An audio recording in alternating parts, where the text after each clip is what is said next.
Here we go. Welcome back to Blackphoenix Entertainment.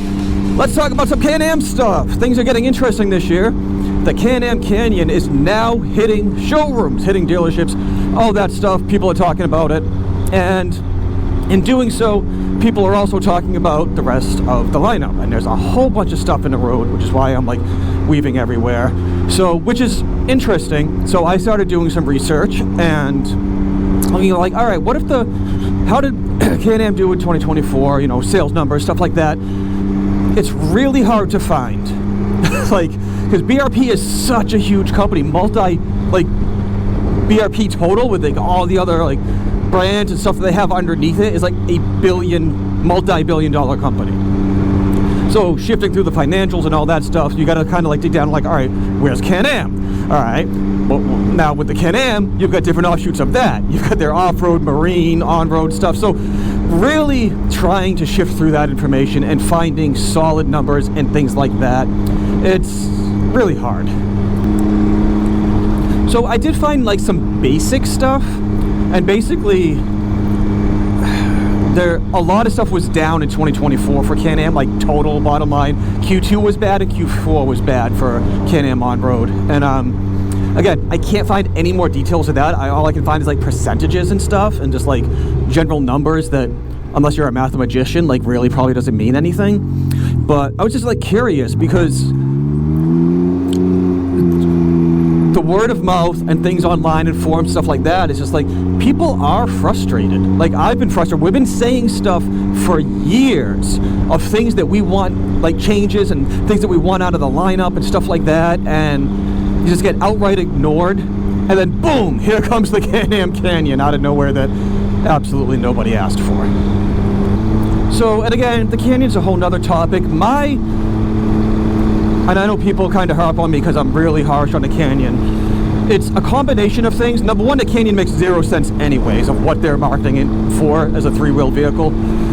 But if it was just Can Am on-road, they were just starting, they had no other products, and they said, hey, here's the Canyon, here's what it can do, or what we think it can do, I think there would be less backlash on it, and I would have less of an issue with it.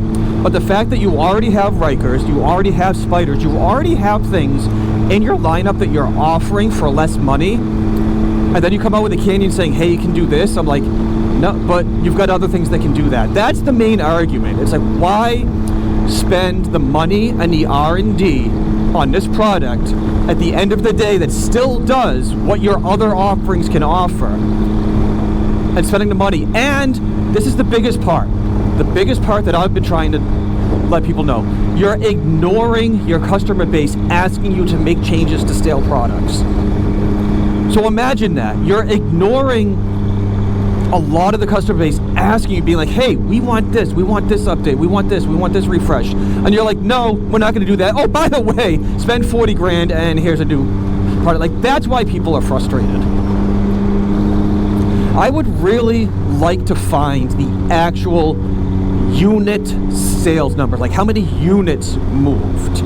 Like, all right, how many F3s this? How many F3Ss? Like, I highly doubt that's ever going to be public information, but that's information that would be helpful in being like, all right, what are people actually buying?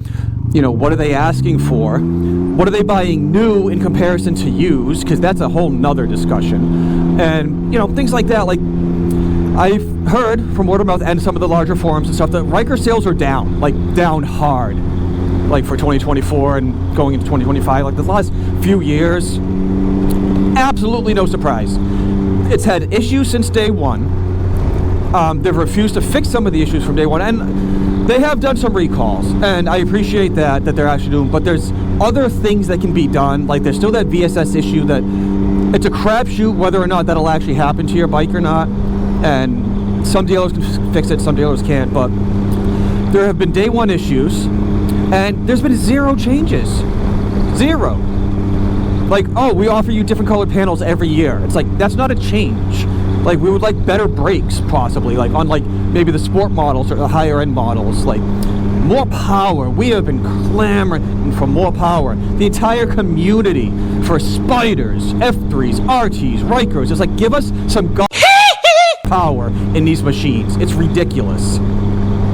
And there was a couple threads going on. It's like people asking, hey, should I save the money and buy used or go new? What's the difference? Blah, blah, blah. My answer to everybody right now, unless you want a 0-mile vehicle, buy used.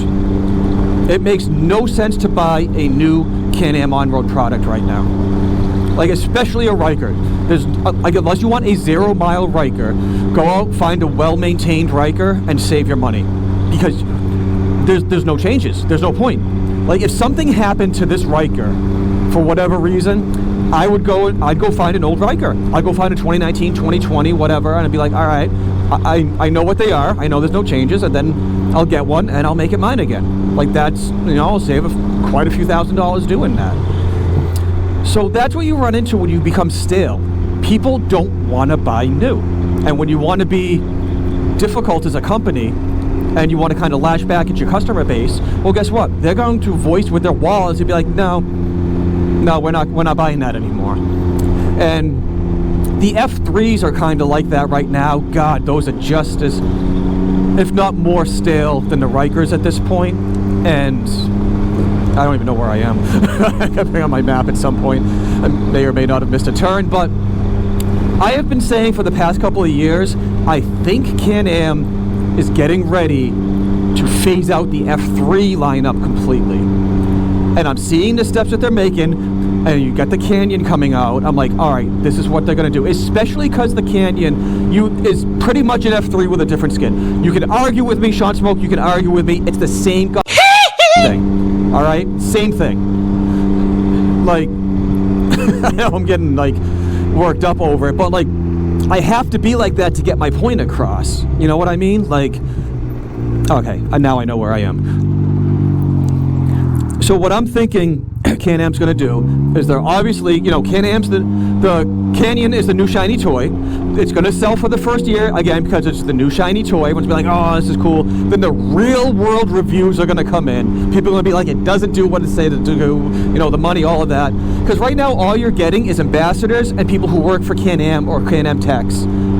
For example, Sean Smoke, saying nothing but great, awesome things about it. I'm like, dude, which is fine, which is, part of the deal in your job and everything, but, like, it's such a one-sided thing. It's like, all right, and when you're bashing the other side, like somebody like me, who's not completely sold on it, it's, whatever. I digress on that subject. But back to the F3 things, I believe they're just going to do the RTs and the Canyons. Rykers are in this weird thing where it is a different platform. It serves kind of like a different market, different demographic, it's for like speedier people and stuff like that. But I don't know, you got to make a change. You've got to do what your customer base is asking for on the Rykers. You've got to give us power. It's there.